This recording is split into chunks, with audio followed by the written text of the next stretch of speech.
Welcome to the Inside EVs podcast for September 30th, episode 130. Today, Kyle is driving a Lucid home, like many of us would like to. Tom says he could drive a Hummer through a house, and Dominic is hurricane dodging somewhere, I think, not at home. I am Martin Lee from the EV News Daily podcast, which you can get on all your favorite podcast platforms. If you are watching us on YouTube, make sure you subscribe to the channel if you're not, and hit the like button. Almost 15,000 people are tuning in every single week between the video and the audio. So make sure you hit that like button and you can show us that you are there as well. Now, let's talk a little bit about a topic on the podcast that we didn't get to last week because we put a video out whilst we were on the air. We should have a think about that because it confused things. Tom, this was your 70 mile an hour Hummer EV range tests. Can you tell us more details that you couldn't fill us in last week because the video had just gone live? Yeah, so I was able to grab a Hummer EV Edition 1 out in Detroit and do the InsideEV 70 mile an hour highway range test. I also did some charge recordings after we were done, or I tried to do some charge recordings after we were done. And the Hummer EV did exceptionally, in my opinion. It has an EPA range rating of 329 miles. That's the combined EPA range rating. I don't think they split out the highway and city because now we're starting to not get those separated range ratings. So the combined's 329, and I was able to go 343 and probably could have gone 345. I was, it was showing just like the Bolt EV. Unfortunately, when the Hummer EV gets down under like 10 miles of range, the estimated remaining range goes away. There's no numeric state of charge number. You just kind of have bars, and the remaining range says low and blinks low.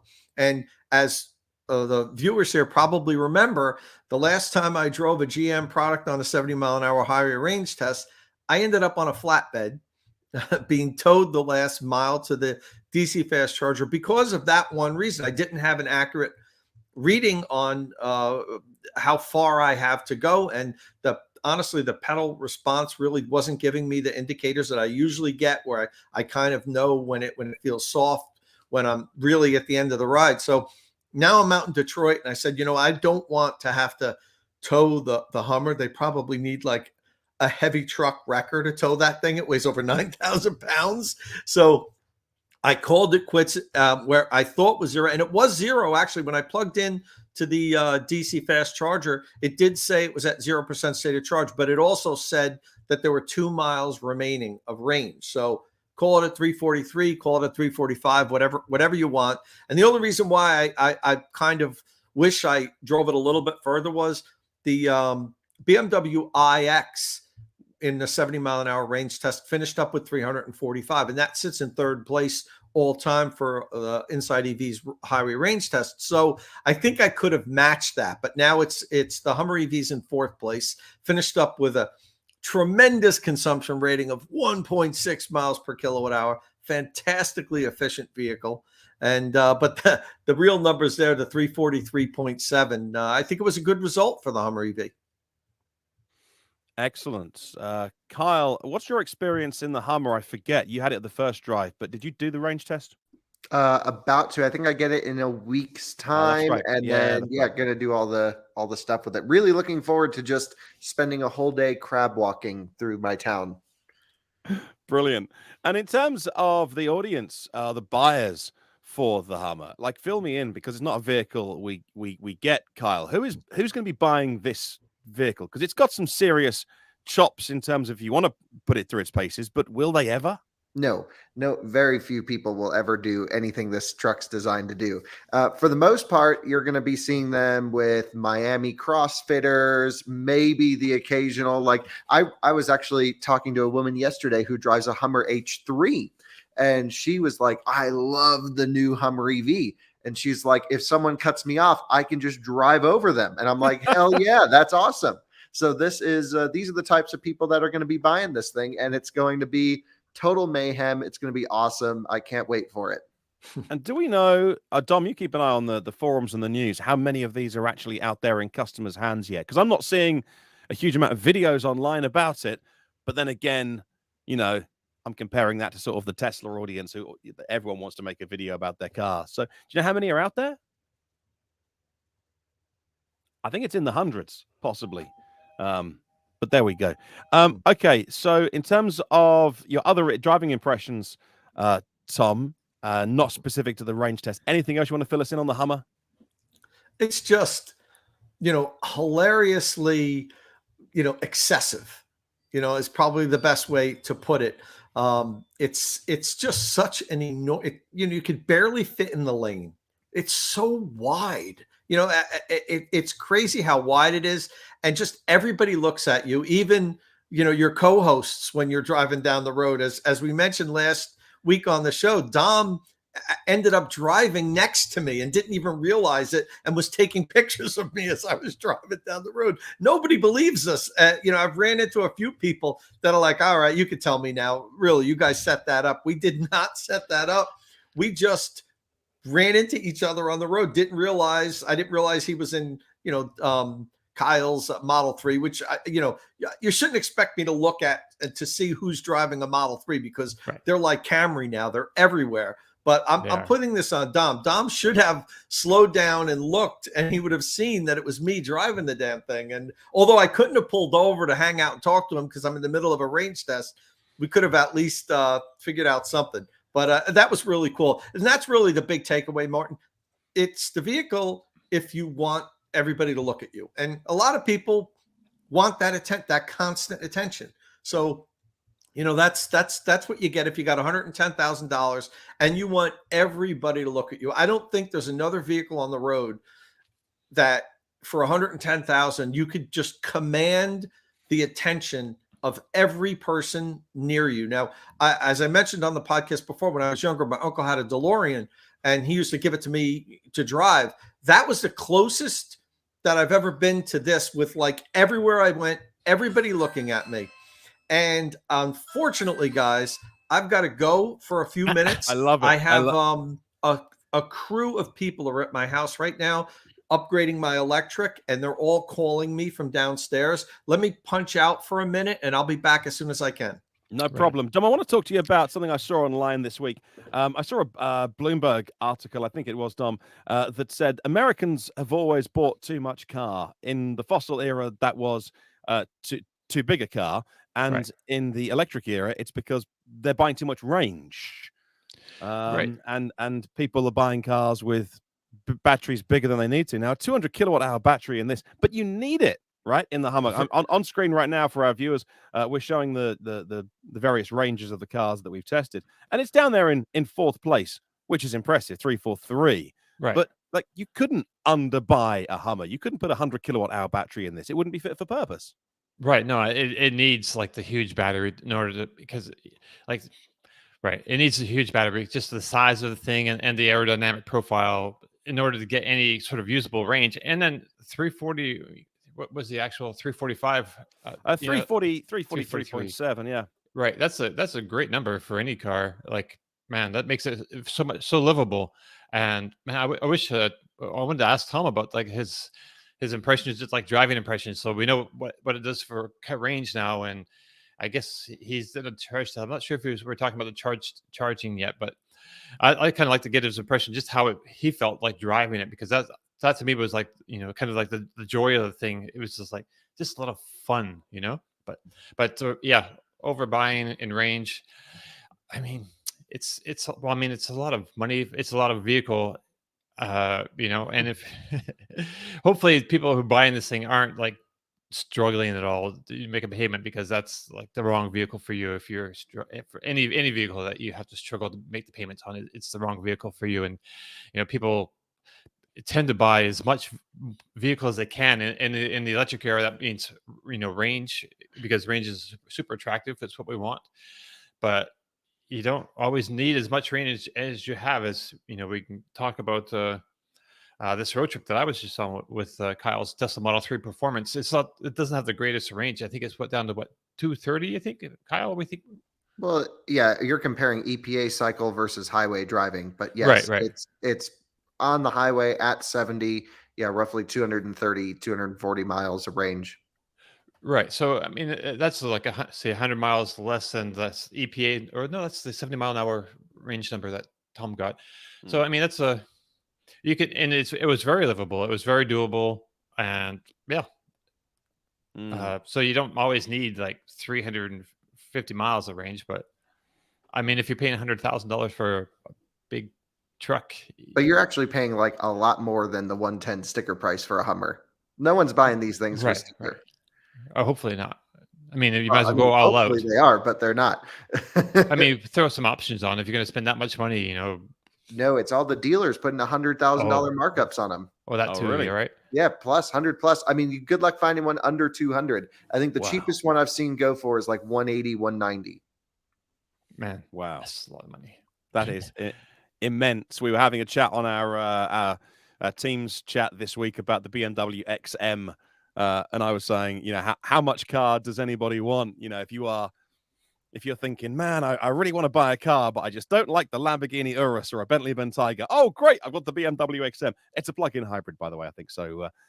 We won't talk about it on this podcast too much because it's full of fossily bits, but that's a car, again, which is just so huge. But let's talk about another big car right now, because in the news this week, I thought this is a really interesting story to crop up, and that is the famous car reviewer and automotive journalist, influencer, if you like, Doug DeMuro. He gives his vehicles that he tests a Doug score. Now, I came to Doug's stuff pretty late. I wasn't aware of him or his career until more recently, and I sort of ended up doing that sort of just feasting on all of his YouTube videos over a weekend or something. And obviously, like, I was the only one in the room who didn't know who he was, because what a legend.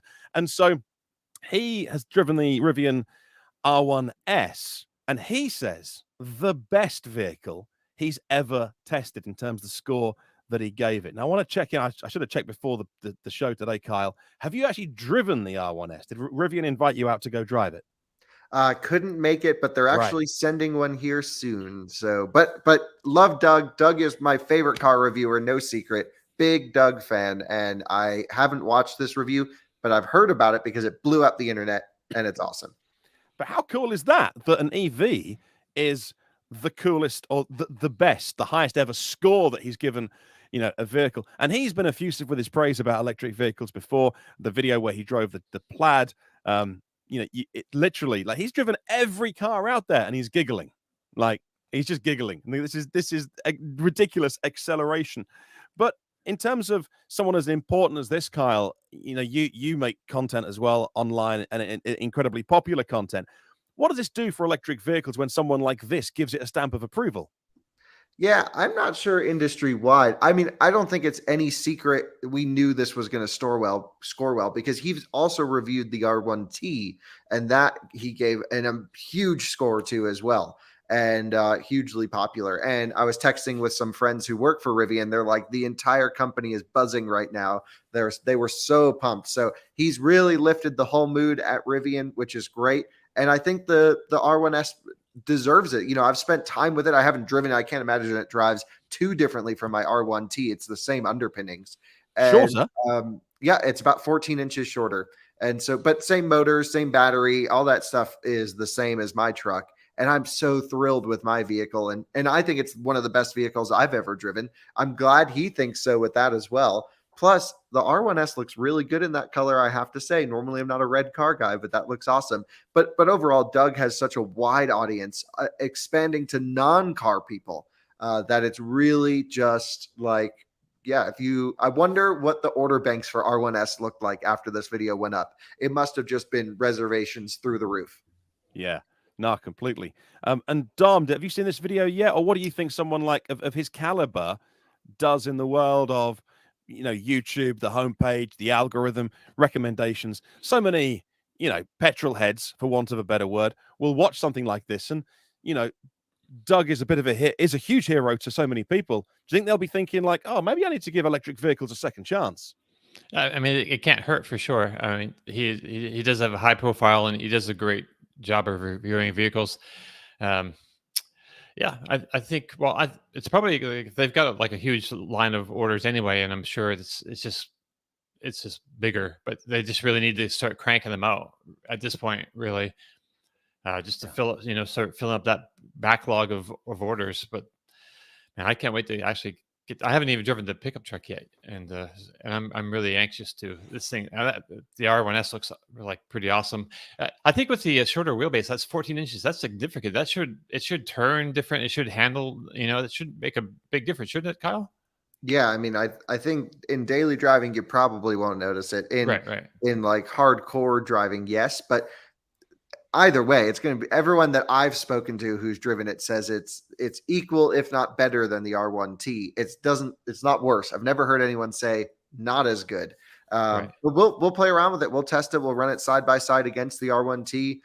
We'll do all the things we typically do. We'll take it off roading, and that's really the big key of having this shorter wheelbase. Is it should be a lot more capable out on the trail. Even the R1T is sometimes a little bit big just to kind of squeeze through our tight trails here. Yeah. So this should be pretty good, especially from a tight corner situation.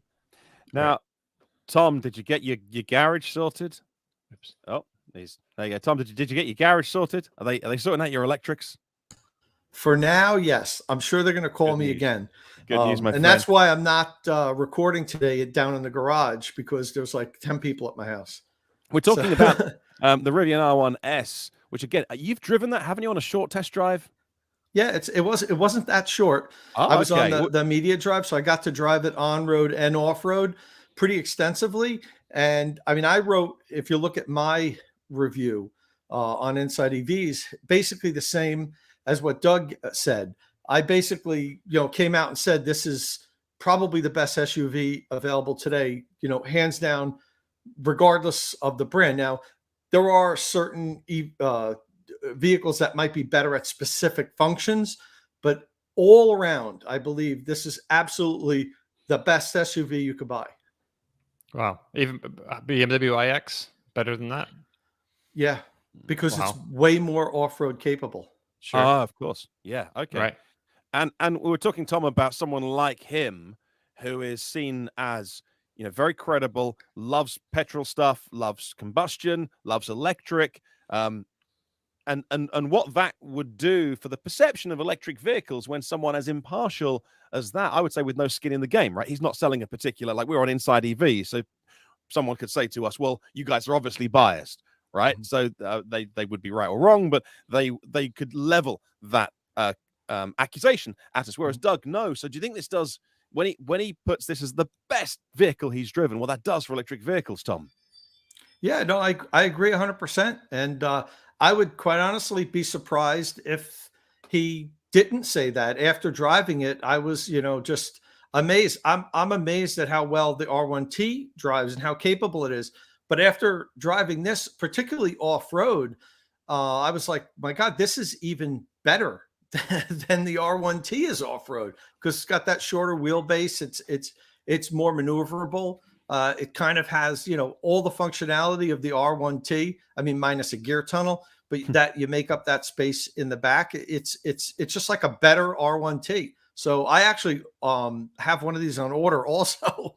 So I'm probably going to end up, when that comes in, which won't be till sometime next year, I'm thinking I'll probably keep both pickup trucks until then, and then decide which pickup truck I'm going to sell, and sell one of the trucks to buy this. And then this will probably be the wife's daily driver, and I'll just drive the pickup truck.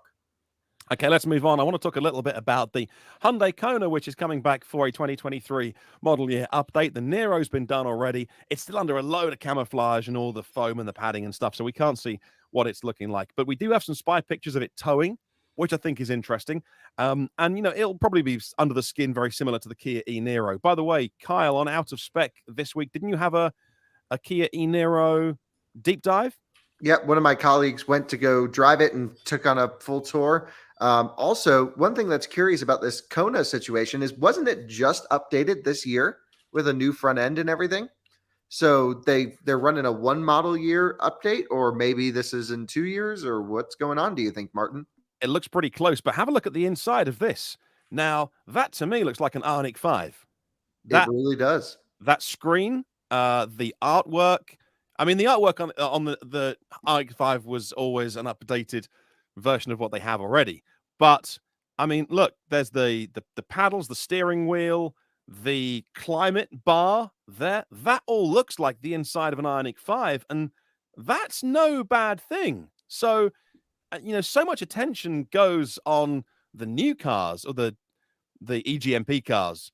So the Kia EV6 and Ioniq 5, but the Kia and the Hyundai old ones, which are still being updated, I think they've got a real place in the market. If they're going to do something like this and put that inside of it, I think that looks fantastic. And when I saw this, I just thought that's a vote of confidence from Hyundai that this car's going to be around for the US market, or maybe all markets, for the next 3 to 5 years, maybe. Anyone have an opinion on that? Yeah, I think it's going to be the same as what we're seeing Kia's strategy is with the e-Niro, the Niro hybrid, the plug-in hybrid, and the regular hybrid. Kona will have the EV version probably run alongside Niro EV continuing. What's just curious to me about all of this is what they're going to price it at. Because for just a bit more money, if it's quite expensive, then why not just get the EGMP car? And, then you're getting a rear-wheel drive based car with much higher voltage, much faster charging.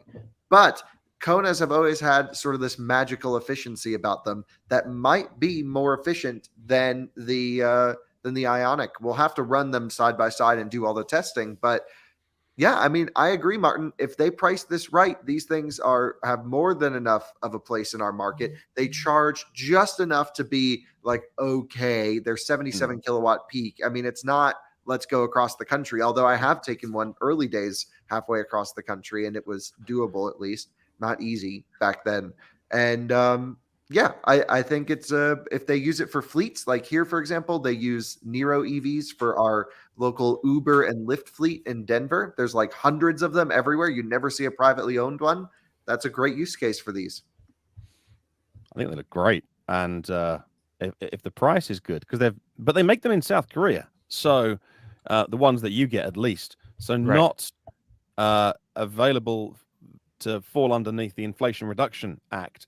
And I do believe your Vice President, Kamala Harris, is currently in South Korea. Last night, I saw a note coming out of the White House that she had met with the president of South Korea, and they are discussing South Korea's concerns about losing any form of tax credit. But I don't know. I mean, it's signed into law now, right? It's happening. I mean, I'm sure South Korea have got concerns, the same as the European Union and China. I mean, but that was almost the point of your package of financial incentives, which was, I mean, the Korean cars said, well, we're being disadvantaged, of which the reply would be, yes, that was the point of it. So we'll wait and see, because without that discount, you're right, in terms of the price, man, I mean, it's not old technology, but you are taking a bit of a punt on something that's been around a while now.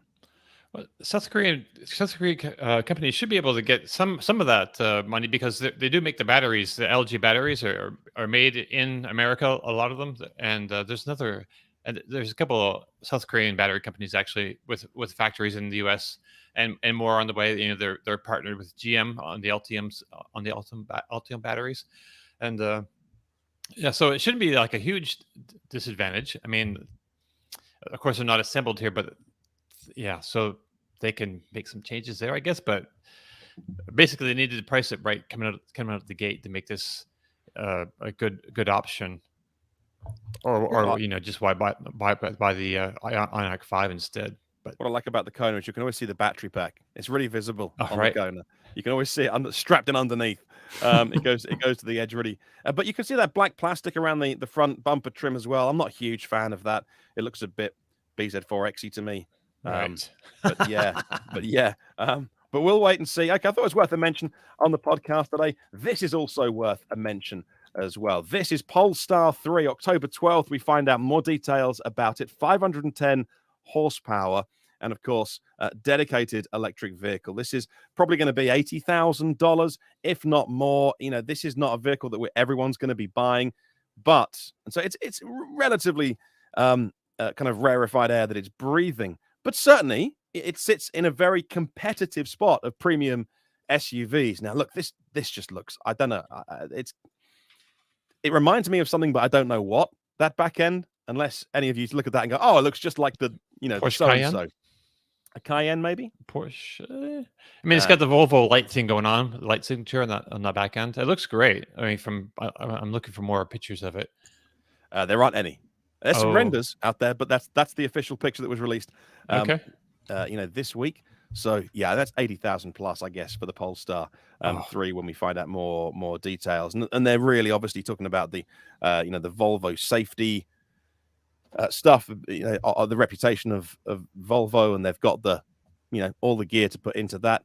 I think it comes with their advanced driver assist, the LiDAR stuff as well. I believe this. I think you've got to when you get into this this segment of car. Tom, what are the competitive vehicles for something like this that you've driven when you finally get to drive the Polestar? What will you be comparing it to? So, obviously, it's going to be compared with the R1T for sure, even BMW iX. I mean, the price point on this, have they announced the price point? I haven't seen that yet. It's going to be 80 grand plus, yeah, really, isn't it? Or is it even more? It's got to be in that price range. So you're really looking at those type of vehicles there. I mean, the iX starts at what, 84, I think is the base price for the iX. So yeah, it's got some tough competition. And even Model X now is up a little bit higher than that, but there's plenty of room in that market. I guess regular e-tron also, but I love the driving dynamics of the Polestar 2. I would imagine that they're going to stick with that. It's probably going to be a really comfortable, good driving experience. And if they repeat what they did in the Polestar 2, in SUV form, it's going to be a great driving vehicle. So, I mean, I think I love what Polestar is doing so far. Every vehicle that I've been in that they've put out so far has been, wonderfully ergonomically designed and just feel, rock solid driving experience. So I think it's going to be a good vehicle. I'm just curious to see where it fits in price wise. Kyle, when you were over here in Europe, did you drop into Polestar, or am I imagining that? Yeah, no, I was over there. And what's the vibe like at that place? Ooh, weird. It's like very, not much going on. It was pretty interesting, actually. Everything is very sterile. Everything's very white. The whole building is white, in and out. But the car park had some interesting cars in it. There was the CEO of Polestar's modded Polestar 2 performance that was lowered with some big wheels. He had put Polestar 1 wheels on his Polestar 2 and it looked amazing. So there was a sense of we're different from Volvo, but also their distribution centers right across the street. So yeah, I don't know how much free reign Polestar is going to have away from the Volvo side of things. So interesting to see. Brian Morse posted that it's 73,000 starting price. Wow. That's a little bit less than what I expected. And that's if that's correct, that's right head to head with Audi e-tron. And I think it would fare well. Although I love the e-tron, I think it would fare well in a direct comparison. As far as if that's its main competition. I think it would probably do well. So that's good to hear. I thought it'd be about 10,000 more, to be honest with you. Mike says that they're all going to be made in South Carolina, which now he says that does ring a bell. Even the European and worldwide cars will be exported.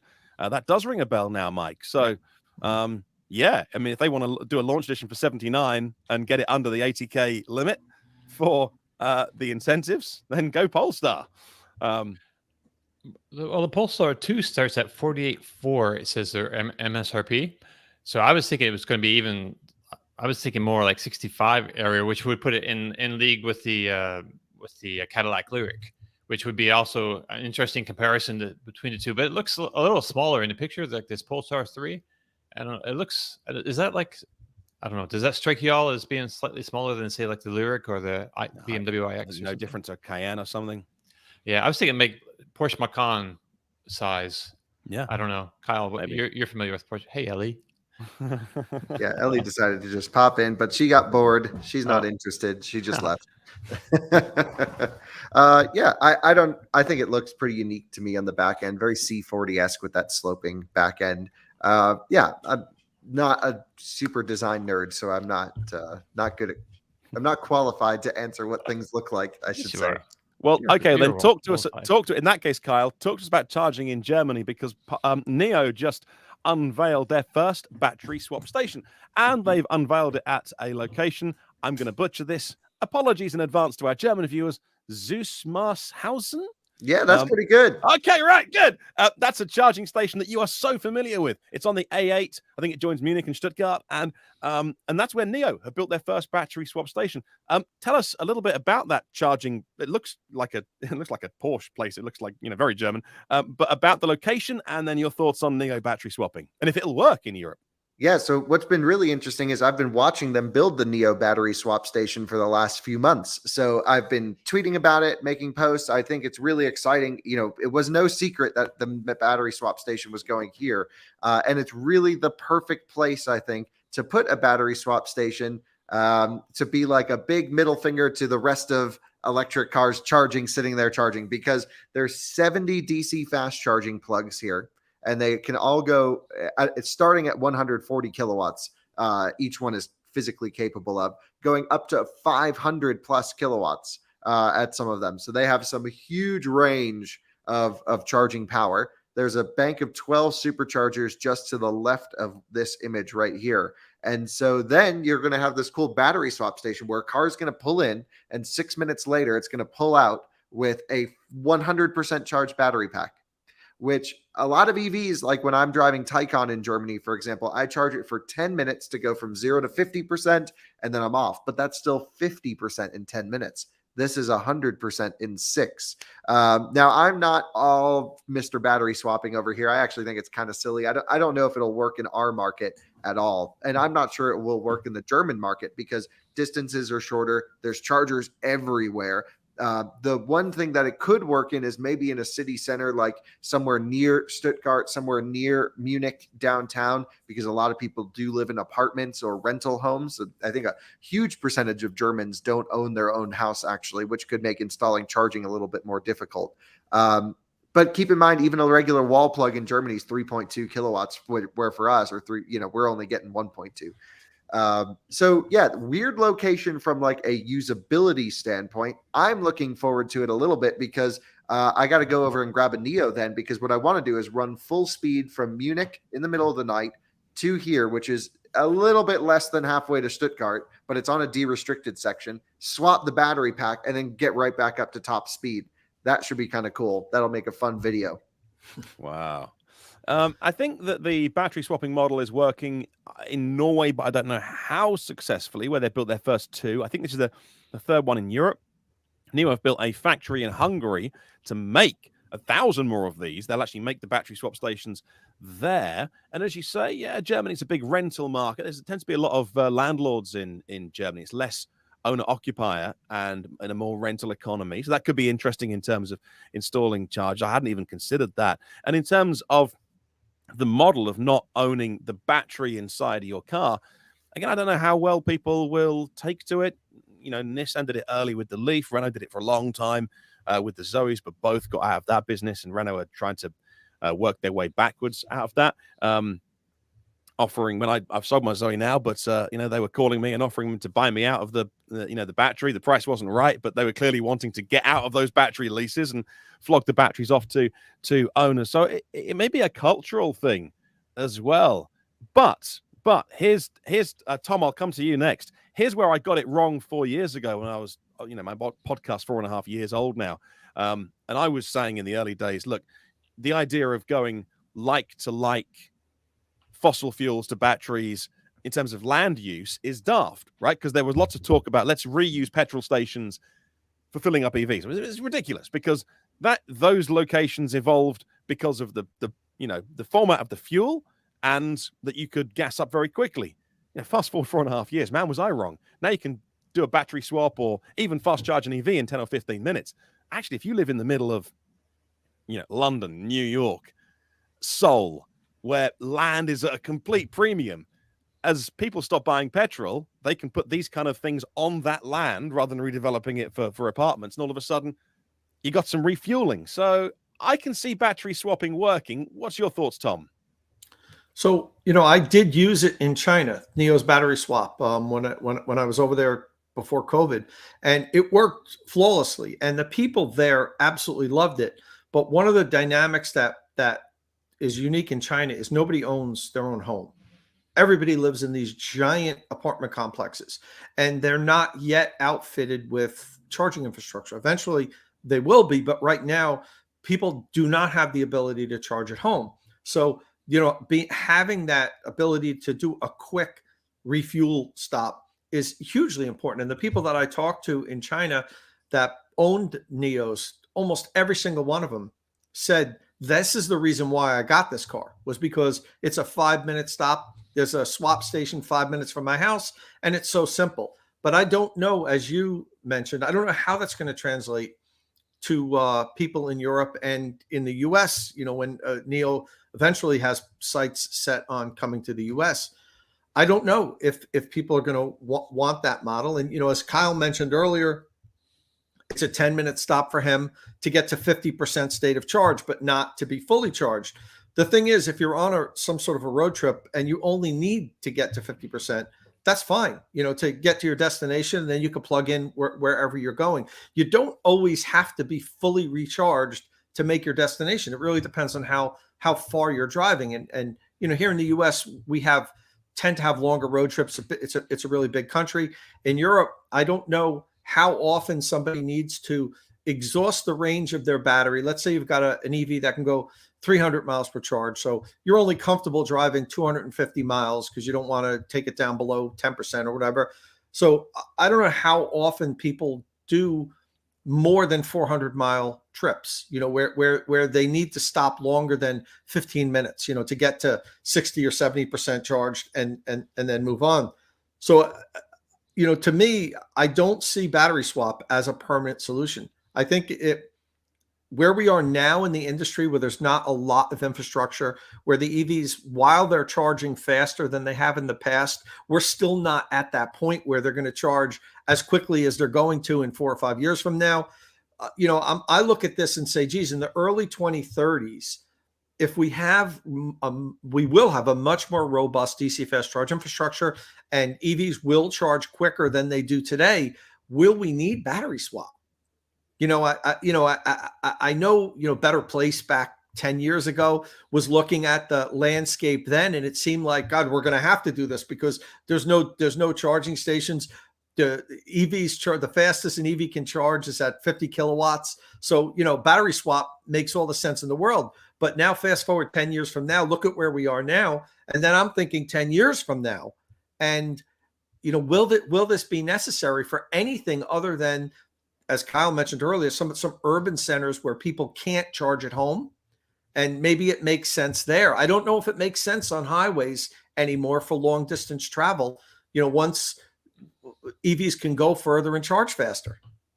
A few people in the comments saying about standards. Well, CATL, the world's biggest EV battery maker, are getting into battery swapping, and their dimensions, their connector is going to be a standard for anybody that wants to use it. And some of the other EV makers in China, not BYD, not NIO, but I think others, have signed on to that. So, they're not a car maker, they're a battery maker, but they're getting into the battery swap business. Super interesting. And we'll see where it goes. Let's talk about what we've been driving. One sec, Martin. Let me just follow up on that. The operative term and what you just said was for those that want to use it. Yeah. And that was the problem that Better Place had back when they first started. They approached every automaker, and, nobody agreed to use it except for Renault. Yeah. And they only agreed to put it in one of their vehicles. And I talked to the management at Better Place back then. I was actually really good friends with one of their top executives. So I knew everything that was going on behind the scenes when Better Place started. The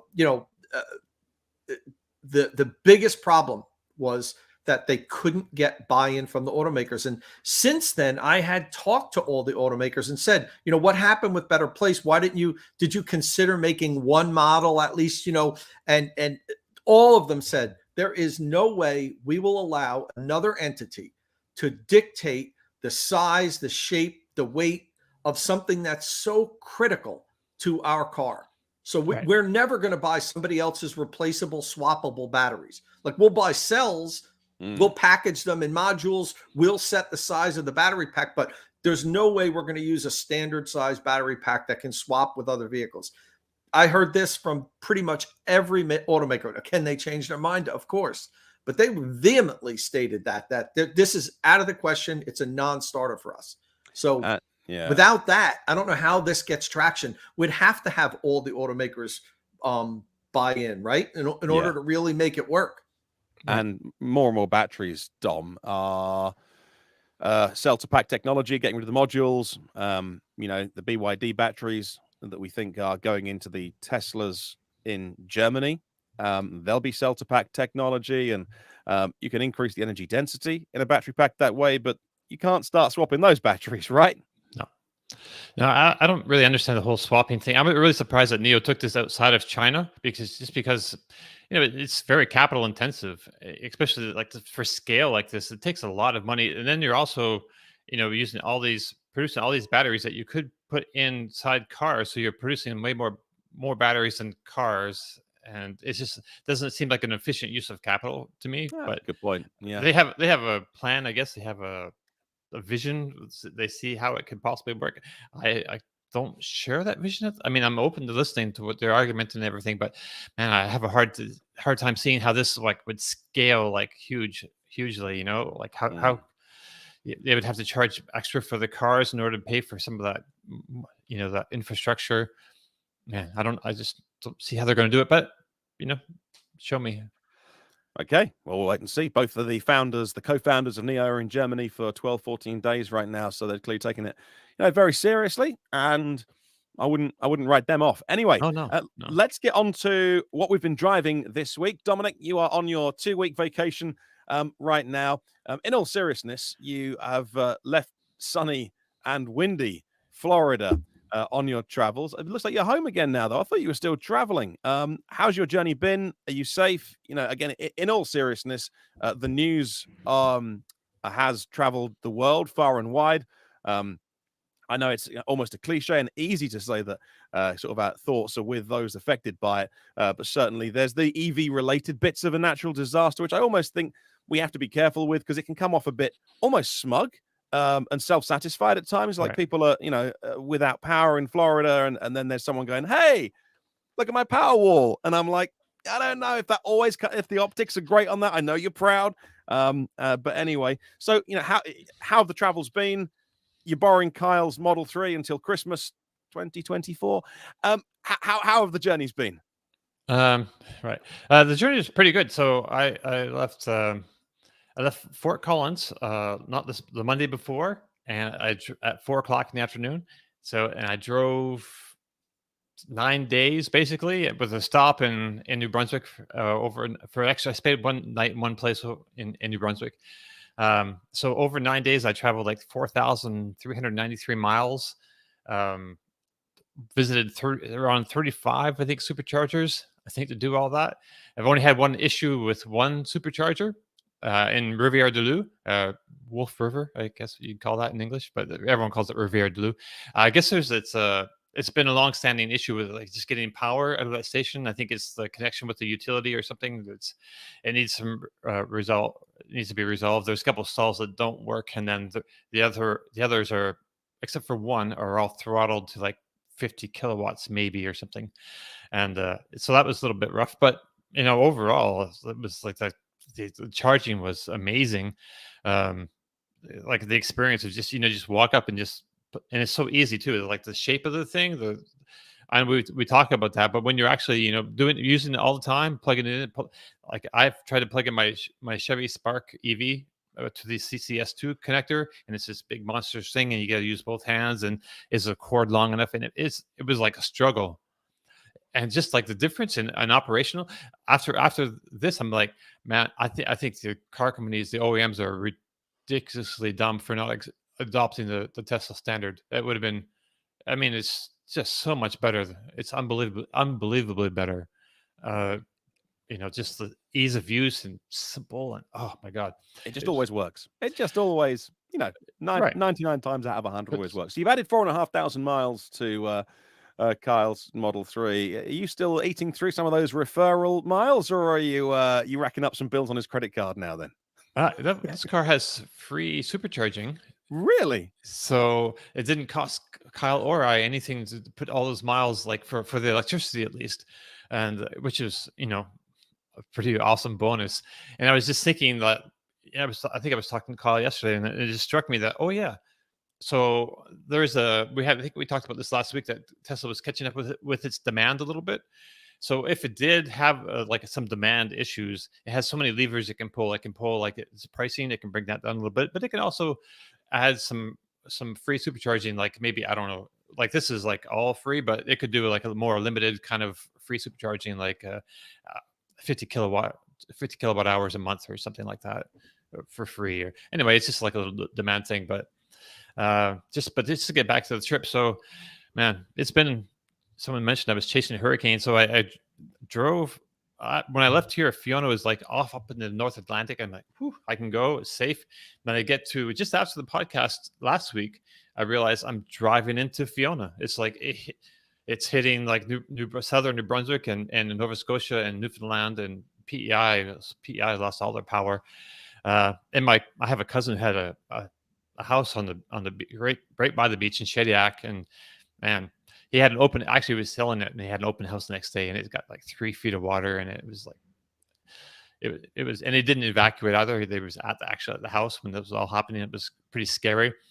Luckily, everybody was okay, and then I found out we have this hurricane hitting Florida, so I needed to rush back. So I left New Brunswick at 7:30 Eastern time, I guess, on to Monday. I'm not sure, but one sleep later, and I made it here in 2 a.m. So like one sleep, 2 long days of driving down the I-95 corridor, which was a heck of a drive. It was a pretty great vacation. I mean, I love driving, and it was really great getting to know like the Tesla. Just everything about it, just how it drives, how it handles the charging experience. The autopilot was very interesting because I didn't have really experience with the autopilot, and now I've forced myself to use it. I guess I'm a control freak, because it's hard to see control of the wheel. You're driving along, and so if the road turns a bit, when I drive, I hug the inside of the turns a bit, and autopilot does not do that. And it was really hard to, it's like sometimes even drifting a little to the right on a turn.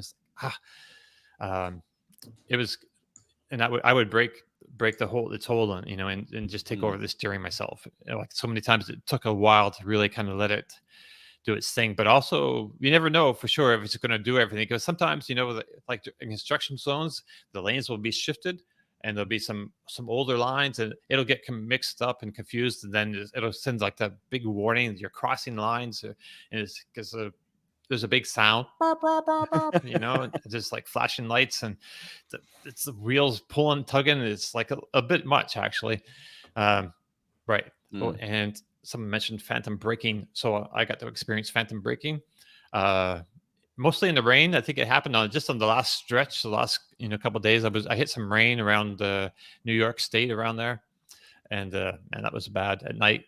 With it was so dark, and there was no lights, and the wet pavement just soaks up all the light, right? So you can't really see anything. And then the lines all kind of went away. It was like just pouring rain. It was like a lot of cars going fast, and no one knows what lane they're in. It's like, oh my god. Anyway, so it was a really great experience overall, and I think the Tesla Model 3 performance is just so impressive in so many ways. Brilliant, and that's good. We're glad you're home. If anyone didn't know, you're Tallahassee, right? Yes, right. How are you affected? If not at all, I'm not really affected at all. I got to say, it was like a little breezy. It didn't rain, and I really feel bad for the people down south, because that's a big hit, and we don't know what the death toll. I think it might be significant. We're not even sure about that yet. But yeah, there's a lot of people in a lot of trouble down there, and we need to think about them for a while and help them get back on their feet. Absolutely. Yeah. Absolutely. Hey, someone in the comments asked, did you put track mode on? I couldn't find track mode. There we go. What they are referring to. I need to look for it. Kyle, it's got track mode, right? Oh yeah. Okay, There's I a need big to. button. I Go on. need to look for that because it doesn't just pop up like No, you just go car, I think pedals and steering track Okay. mode. You have to be in park, and then you can adjust all the settings. Okay.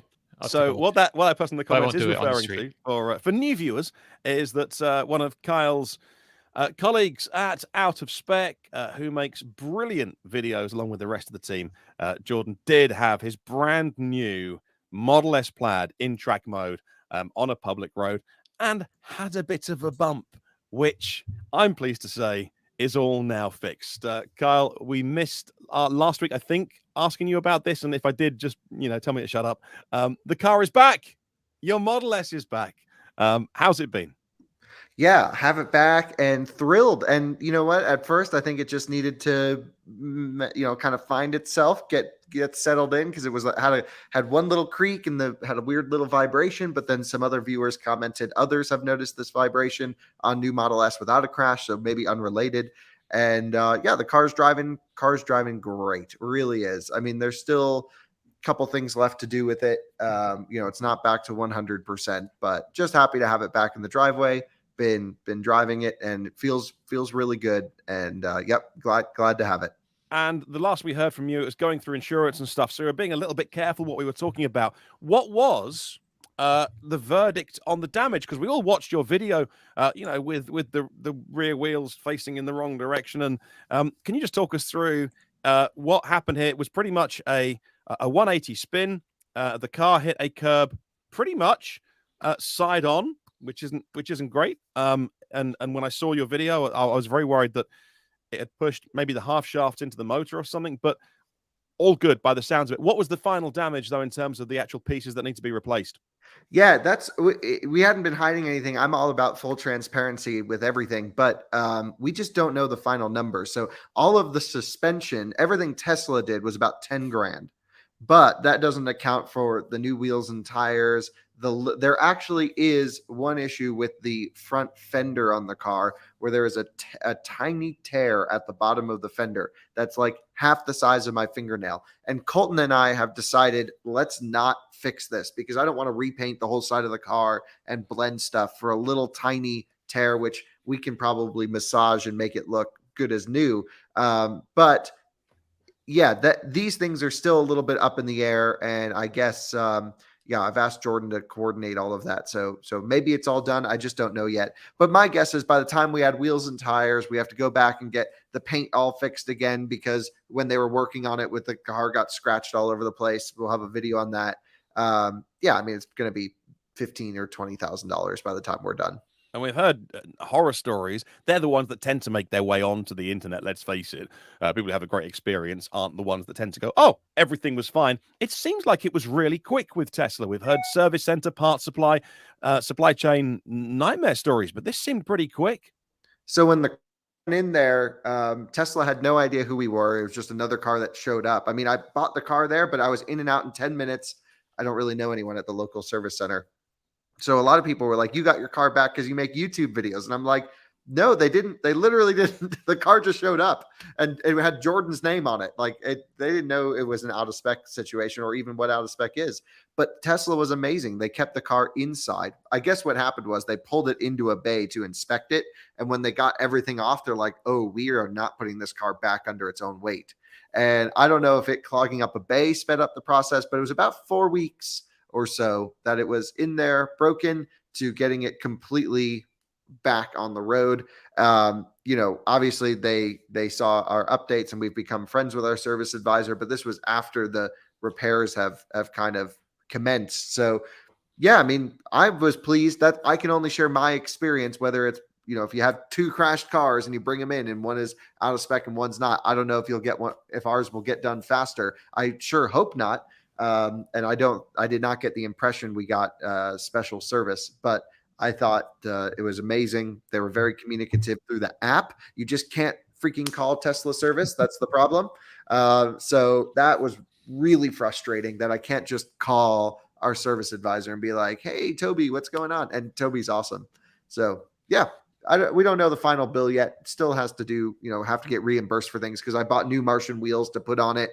And I think I don't know, but probably about 20 grand. And then of course the car's lost some value in this. So that's another big chunk. Right. Okay. All right. Now let's get into it. There is a Lucid Air sitting outside your house right now. Tell us the story of the huge road trip you've just done with this. Yeah, so the Lucid Air, what a cool car. You know, the thing is, the only time I've been able to spend in the Lucid Air up until 2 days ago was 16 minutes. I made a YouTube video, and it was that was it. That was literally my time for what is, claimed to be, and I'm sort of believing it, the most technologically advanced electric car from a powertrain standpoint.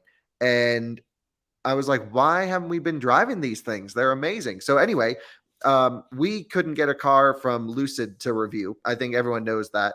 We, been asking to review it.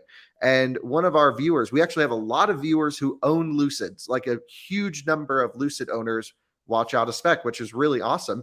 One of them was kind enough to say, hey, I'm going on vacation for the next month. Why don't you just take my car and, do all the stuff you want to do with it? And I'm like, well, that's kind of even better, because now we have a production car that's in the hands of a consumer that's, not specially treated. I'm not saying they would or wouldn't do that, but I just think, nice to get a car that's in someone's hands and to do all of the stuff with it. And aside from, not being able to drive it up until this point, I'm really blown away. I drove it from Palm Springs, California, up here to Fort Collins, Colorado.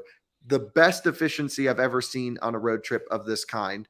The most amount of range I've ever seen on a road trip of this kind. The car I'm driving is the Grand Touring trim with the Aero wheels, so the long range version. It has 516 miles of EPA rated range, 112 kilowatt hour battery pack claimed. Not sure if that's usable or gross, but Lucid tends to have very little buffers in their battery pack, so it's ish around there.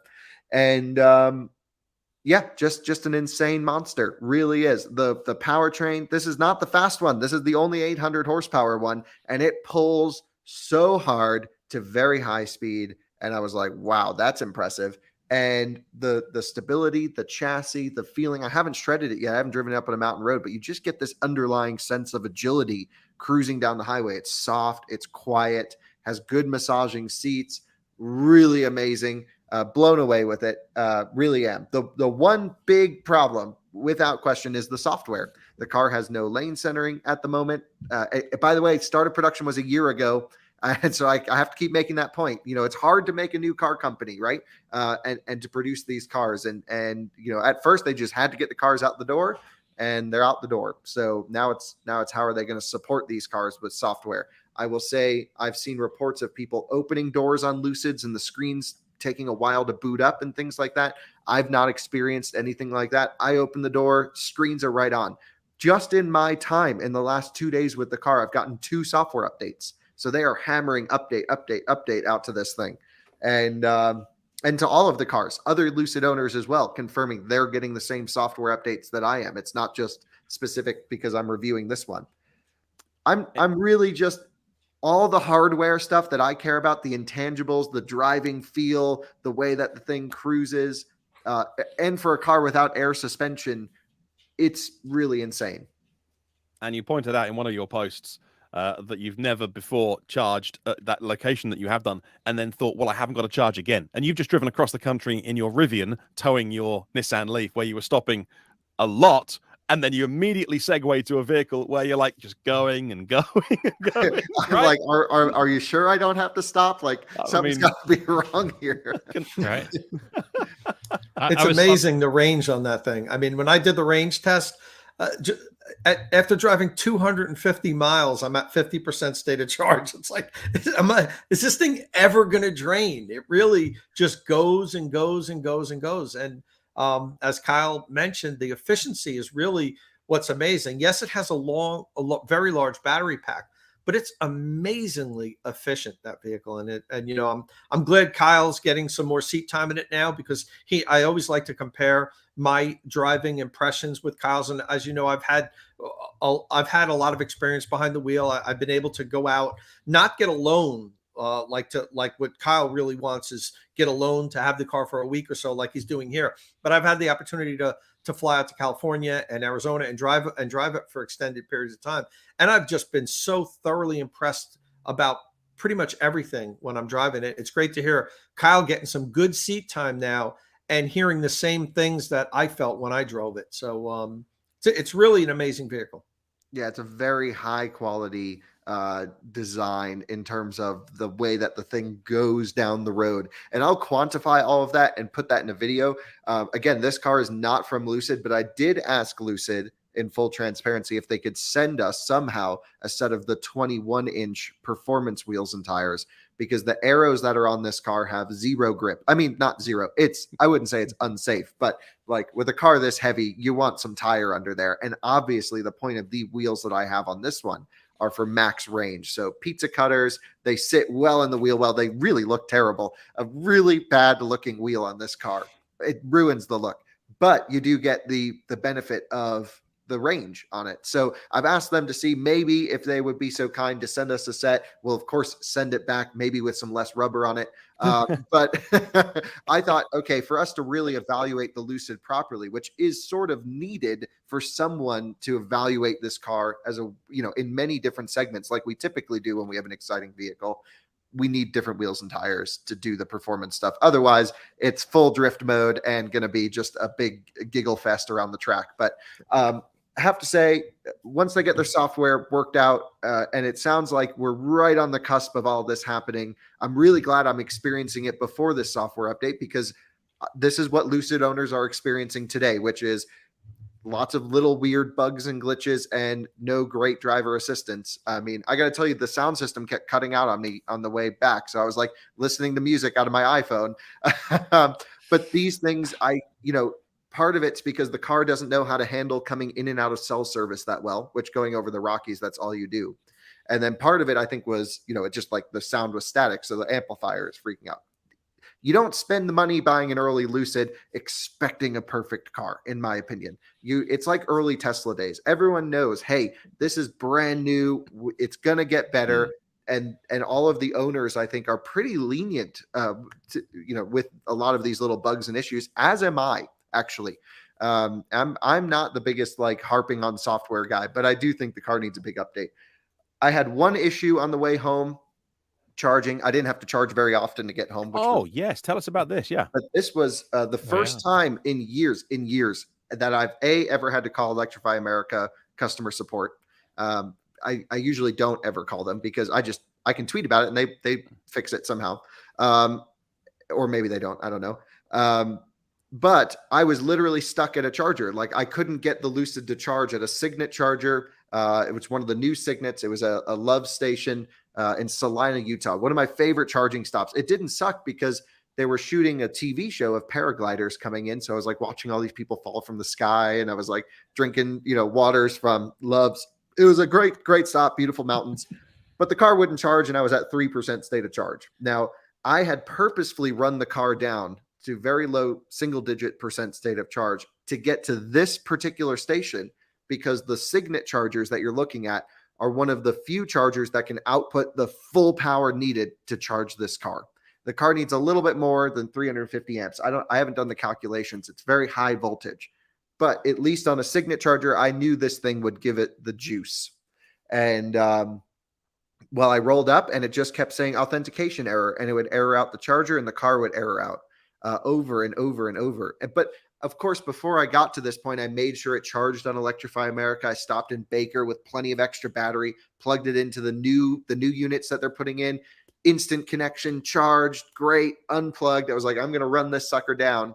And the issue is actually, and the owner of this car has reported it many times, and I have seen it reported on Twitter many times as well. If you go through the comments when I was doing this, other Lucid owners are like, oh yeah, this has happened to me, where the EA network is in this complementary charge state right now, where they're doing back-end network upgrades that somehow take a month. I don't know, but it's free. So okay, that doesn't suck. It's we can still charge and we're good. And then Lucid has their plug-in charge function on this car with complementary charging. And when you have a Lucid plug-in charge with an Electrify America complimentary charge, that somehow equals no charging. And so it's the same with the Ford Pass Plus, I believe, with plug-in charge. But at least in the Fords, you can just toggle a switch and turn off plug-in charge and then default to, free vend mode on the Electrify America stations. This is just how I understand it, by the way. Don't take everything I'm saying as gospel, but this is my understanding of the situation. With Lucid, there's no way to actually disable the plug-in charge function on the car. However, there is a way to bypass it in the Lucid app, which is to pre-authorize the Electrify America station, which should typically be shown in this menu right here. There would be a little Electrify America tab between the car and open charge port. But you can see this does not have the little tab right there. And neither did the owner of the car. I thought, okay, maybe because I'm a user, I don't know. I called the owner. I'm like, do you see this little tab? He's like, no. And so that's where I was stuck. I couldn't activate the charger with the phone using the Lucid app. I couldn't get the chargers to go into it. And so it took over an hour and a half before, of tweeting about it, basically for EA to call me and say, plug in a number 3. And of course I had called their customer service, and they're wonderful, really wonderful people. A huge shout out to Kelly, who spent 30 minutes on the phone with me experimenting, taking the charger out of free vend, all this plus or minus. It'll all be on out of spec motoring. She was wonderful, really wonderful. But I don't know if a normal person would have gotten out of there so easily.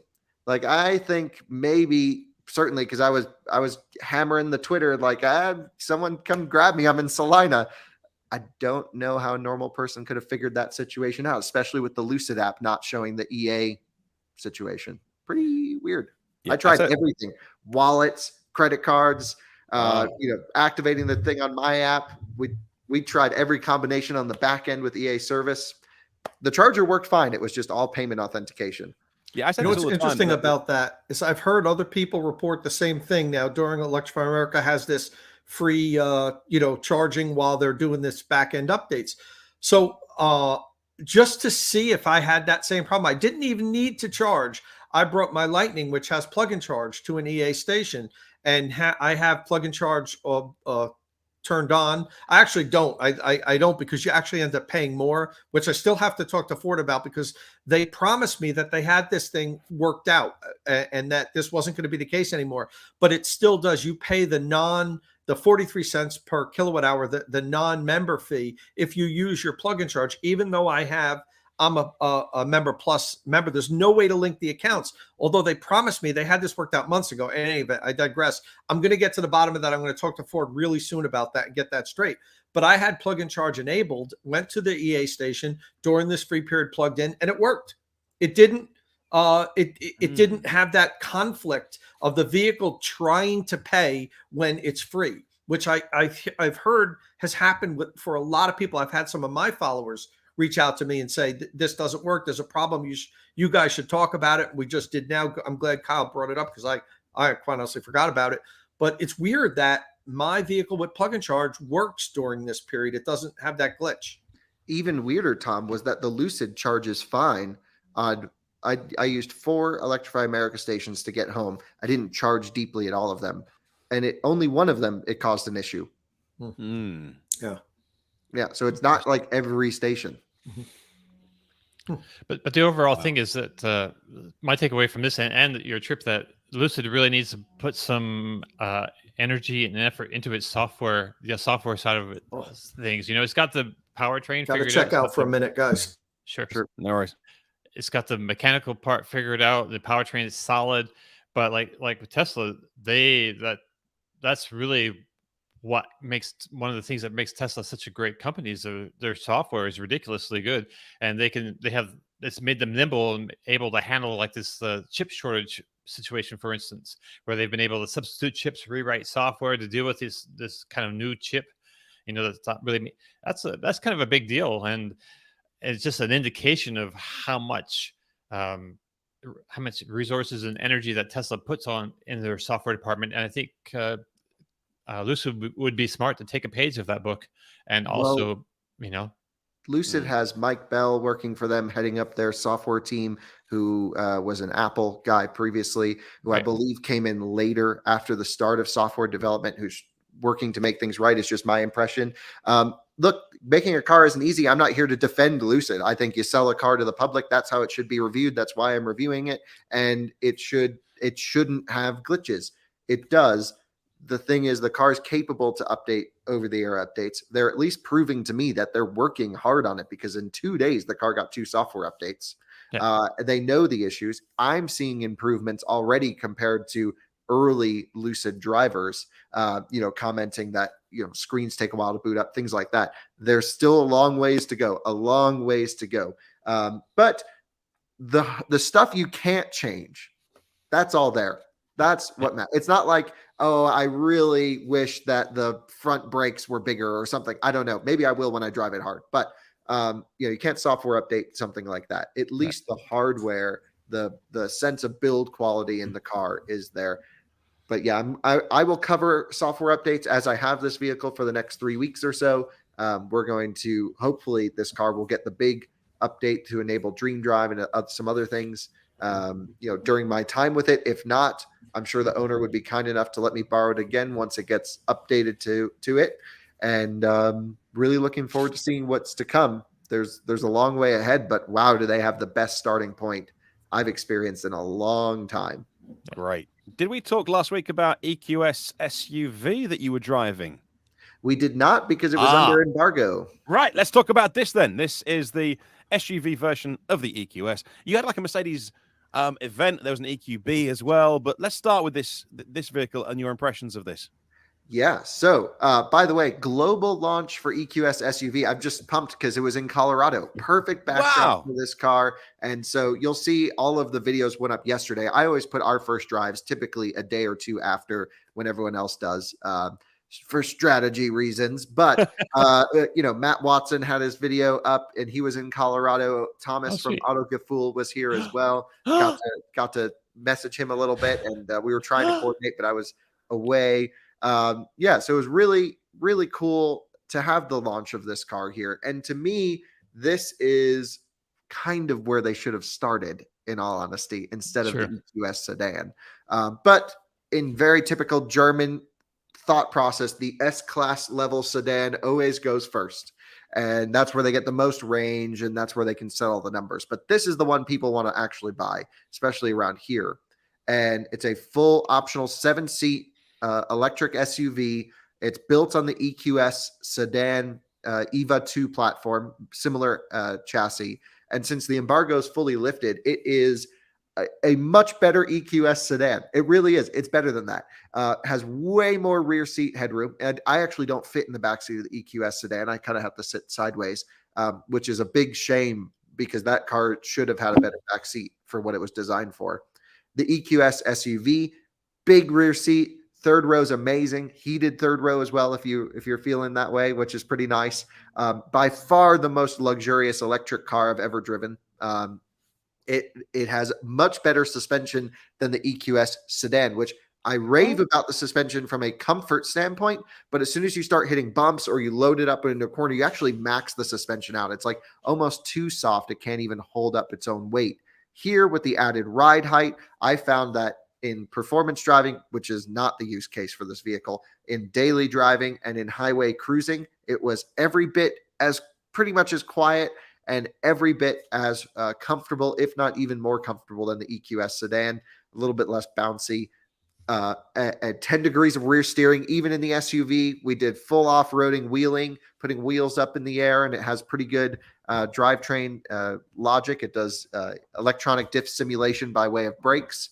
There's no locking differential. It's not a hardcore off-roader. Doesn't need to be. And just thrilled. If I had a family and just needed a big car, a big electric car to put them in, it's this or R1S in my mind. Wow. So Excellent. Even better than the iX?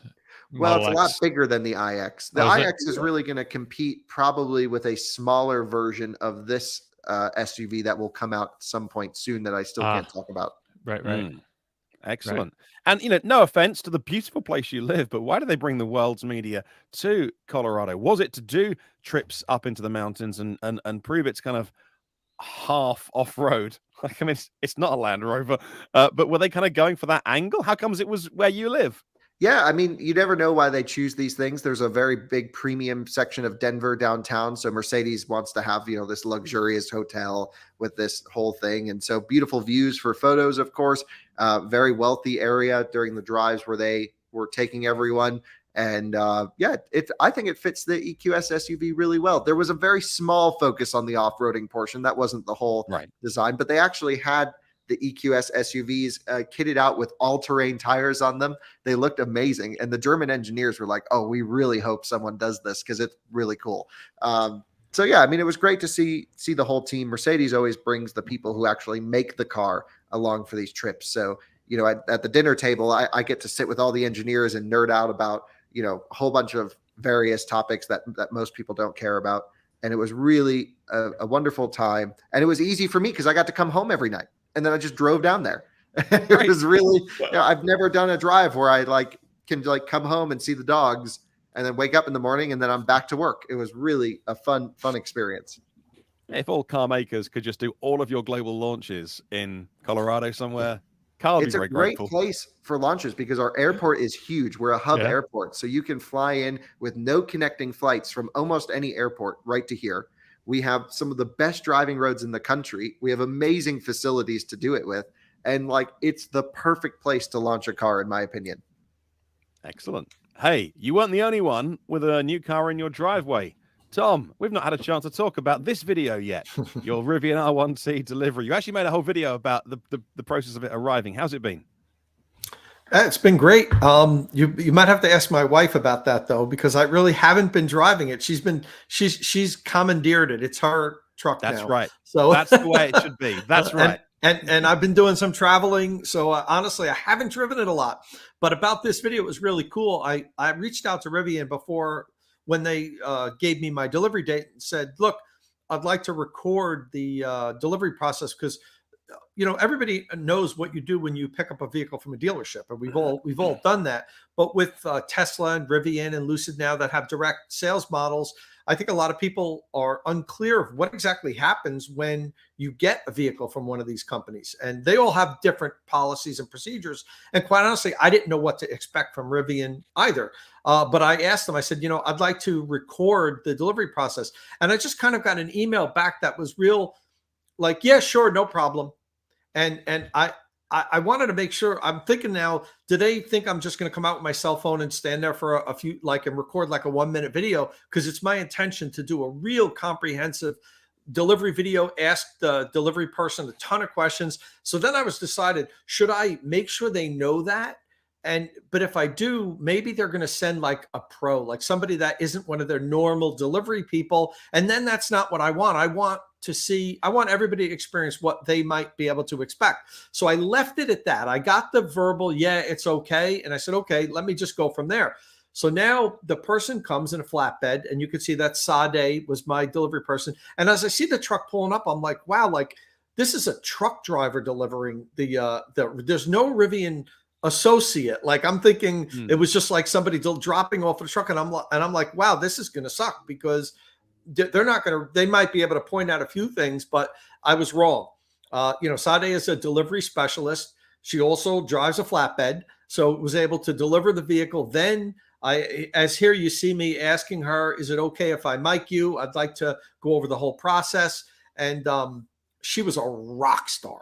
She did. I don't know if any of you guys watched the video, but man, she knew everything about the R1T. She took the time. She was at my house 2 hours, went over everything. I asked questions that I even knew the answer. I wanted to see if she knew the answer. And I wanted to act like a typical Rivian person that's never driven the vehicle before, that has all kind of questions about how you use the infotainment, how you open the gear tunnel, the frunk and all that stuff. And so I recorded the whole thing, edited out a little bit of it. It's a more than an hour long video.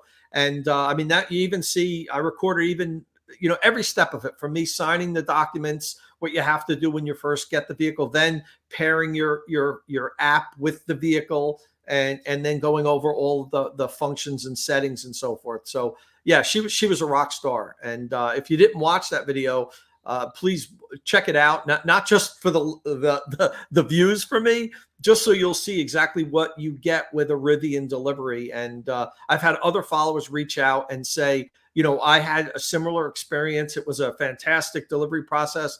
The person that came knew everything about the truck. It wasn't just like, here's your keys, here's a couple main items, and then, well, if you need to know more, go check out the Rivian website. You can learn everything there. No, the delivery specialists know everything about the vehicle inside and out. These people are super well trained. Nice.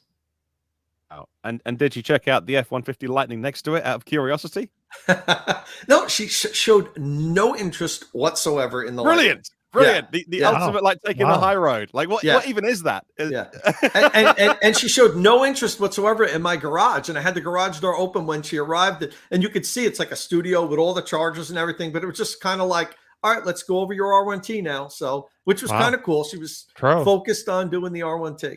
Very professional. Very professional. And I thought think that was a great video. And I have to say, I had a totally different delivery style, but equally knowledgeable staff. Was really impressed always with Rivian staff. Wow. Yeah. She knew her stuff, which was really fantastic. And like I said, when I was really concerned when she pulled up, because I'm like, wow, like this is just somebody delivering it with the truck. Like they're going to drop it off in my driveway and say, here's your truck. Thank you. But no, like, she knew her stuff. And that's the really interesting about Rivian building what they're building. And I think what a lot of people forget as well, which is just how brutally hard this is. They're not just building a car company. They're building a EV company, a tech company from scratch.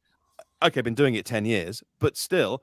And then even down to the level of the people that deliver your vehicle to be so knowledgeable about those vehicles, but also have a license to drive a flatbed truck, which in this country is an advanced test. And even that level of recruitment and you having such an amazing experience. This is, and then on top of that, then your supplier goes, oh, we've got no semiconductor chips. You can't build any cars. This is so hard for these companies to do. I don't want to let them off lightly. They're very well funded and there's a lot of people working there, but it's so interesting to hear you say that.